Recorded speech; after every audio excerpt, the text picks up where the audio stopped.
ভিতরে ঢোকো, সকলে ভিতরে ঢোকো। একজন ঘর নাও, ঘরটাকে তুলে দাও।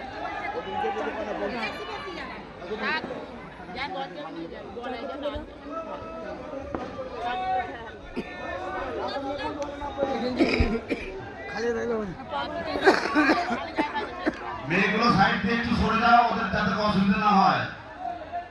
যেসব মেয়েরা রয়েছে সাইড দাও।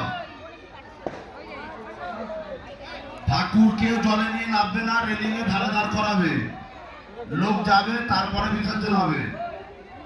মামা তাহলে ঠিক আছে তো, আবার প্রেশার না উঠে যায়। একটা সিনিয়র লোককে ঘরটা নিতে দাও।